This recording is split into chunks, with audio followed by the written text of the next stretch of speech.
Olá, amigos. Tudo bem? Na aula de hoje, o assunto que nós vamos tratar são as revoluções burguesas. Século XVII na Inglaterra, século XVIII na França. Preste atenção neste quadro. Figura de Carlos I, dinastia Stuart. Carlos I é um dos nomes que nós vamos trabalhar durante a Revolução Inglesa. Inglaterra, século XVII. A primeira dinastia inglesa, dinastia Tudor, já tratada na aula do absolutismo monárquico. Com a morte de Elizabeth I, quem vai assumir o trono serão os Stuarts, Carlos I, Jaime I. E durante o governo, a dinastia dos Stuarts, inicia-se um confronto entre a monarquia, adepta do absolutismo monárquico, e o parlamento britânico, composto em sua grande maioria por burgueses, calvinistas, puritanos, que viam no absolutismo monárquico um obstáculo, um entrave ao pleno desenvolvimento econômico. Preste atenção no quadro. Dinastia Stuart, confronto, monarquia, parlamento, onde o parlamento buscava o desenvolvimento capitalista e também um conflito de conotação religiosa. Para a burguesia, a interferência do Estado nos assuntos econômicos representava um obstáculo ao pleno desenvolvimento das forças produtivas capitalistas. Também a Revolução na Inglaterra vai ter um caráter religioso. Vamos entender. O Stuart, Carlos e Jaime, é católico. A igreja oficial da Inglaterra, desde Henrique VIII, é anglicana. E o parlamento, os burgueses, eram calvinistas. Os calvinistas na Inglaterra eram duas designações, presbiterianos ou puritanos. Então perceba que além de uma motivação econômica, eliminar os entraves que o absolutismo impunha ao pleno desenvolvimento das forças produtivas, nós vamos ter também, na Revolução Inglesa, um caráter religioso. A dinastia Stuart, tentando colocar o catolicismo como a religião dominante, entrando em confronto com a religião do Estado e com a religião da maioria dos parlamentares da Inglaterra, o puritanismo. Desse confronto, o líder do parlamento será Oliver Cromwell. Uma guerra civil para procurar eliminar os obstáculos e impor a religião puritana. Oliver Cromwell vai impor uma série de reformas na Inglaterra, mudando bastante o curso da história inglesa. Preste atenção no quadro. Oliver Cromwell, desenvolvimento agrário, implantação da República, ato de navegação, 1651.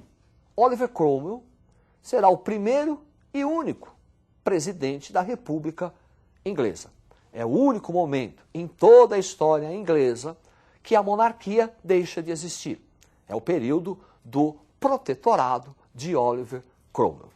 E durante o seu governo, que na verdade será uma ditadura, Oliver Cromwell vai incentivar o desenvolvimento capitalista. Primeiro, fazendo uma verdadeira revolução lá na agricultura, incentivando, expandindo ainda mais a política dos cercamentos. Que consistia isso?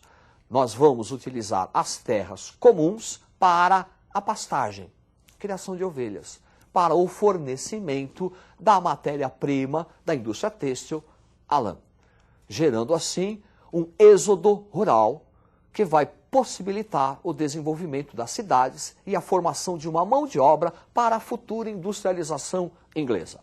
Oliver Cromwell também é o responsável pelo ato de navegação, 1651, quando a Inglaterra começa a se transformar na principal potência marítima. Qualquer produto inglês só pode ser transportado em navio inglês. Qualquer produto, não importa o país, que se dirija para a Inglaterra, também tem que ser transportado em navio inglês. Assim, a Inglaterra inicia a sua supremacia marítima, exercendo um acúmulo de capital através das atividades comerciais. Portanto, o período de Oliver Cromwell é importante porque representa a eliminação de alguns entraves, de alguns obstáculos para o desenvolvimento do capitalismo na Inglaterra. Com a morte de Oliver Cromwell, há a restauração da monarquia. Significa dizer, o Stuart, a dinastia dos Stuarts, volta à Inglaterra. Carlos II, Jaime II, novamente aí, confronto monarquia-parlamento. Novamente aí, confronto de conotação religiosa. E é nesse contexto que nós vamos ter um segundo processo revolucionário, chamado Revolução Gloriosa. Preste atenção nessa gravura. Figura importante do pensamento inglês, John Locke. John Locke tem uma ideia básica que vai servir para a ideologia da Revolução Gloriosa. O homem tem direitos naturais. Direito à liberdade, direito à propriedade privada e direito a se revoltar contra governos tirânicos. É dessa base que os ingleses vão buscar momentos ideológicos, buscar sentimentos para patrocinarem a Revolução Gloriosa. Guilherme de Orange, casado com Maria Stuart, será convidado a ocupar o trono inglês. Em troca, ele vai garantir que o anglicanismo seja a religião oficial da Inglaterra. Esse momento é chamado de Revolução Gloriosa. Preste atenção no quadro. Revolução Gloriosa, 1688, Bill of Rights, Declaração dos Direitos, vitória da burguesia capitalista e adoção da monarquia parlamentar. Bill of Rights, Declaração dos Direitos. Isso quer dizer o seguinte, o rei perde seus poderes. Na verdade, quem passa a ser o poder político dominante não é mais a monarquia, e sim o parlamento. Monarquia parlamentar. Tem rei, mas o rei não manda mais como mandava antes. E isso representa uma vitória da burguesia. A partir daí, a burguesia ocupa o aparelho do Estado inglês, facilitando o desenvolvimento capitalista. Não é à toa que a Revolução Industrial começou na Inglaterra. Agora nós vamos analisar uma outra revolução burguesa. Preste atenção na gravura. A queda da Bastilha. Momento importante da história, não só francesa, como da história universal.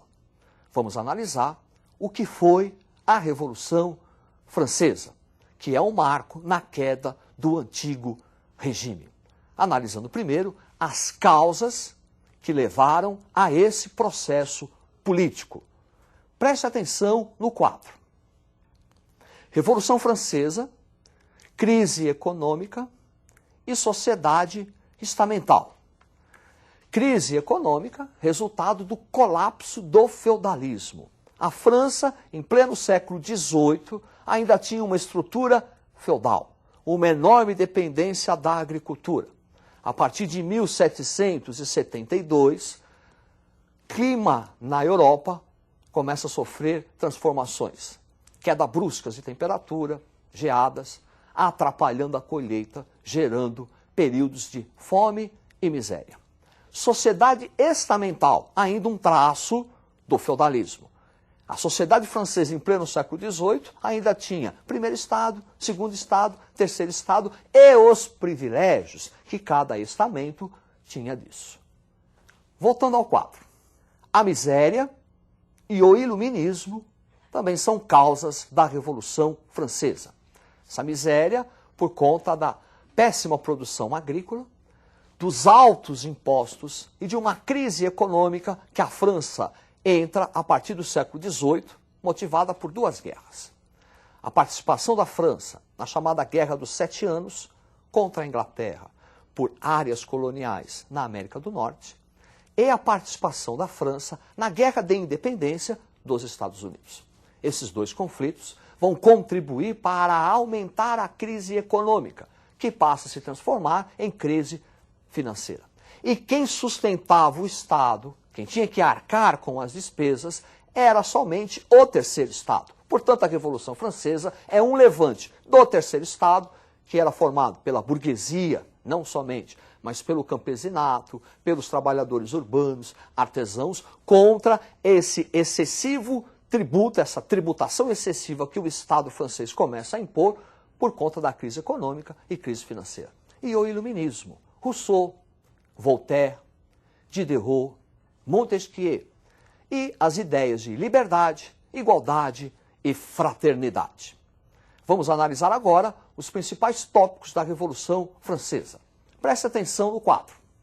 O processo revolucionário da França começou primeiro com uma revolta aristocrática, depois revolta burguesa, depois o processo revolta popular e também revolta camponesa. Quer dizer, a Revolução Francesa, ela foi patrocinada pela burguesia, mas a burguesia não conduziu o processo em escala integral. Primeiro nós tivemos uma revolta da nobreza contra o rei, Assembleia dos Notáveis, para não pagar os impostos.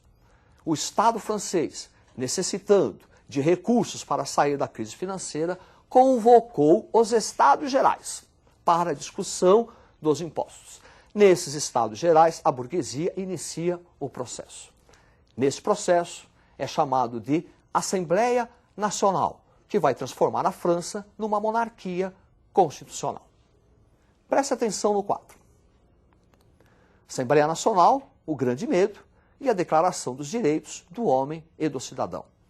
Grande Medo é a revolta dos camponeses no início da Revolução Francesa, saqueando castelos, invadindo propriedades e matando muitos nobres.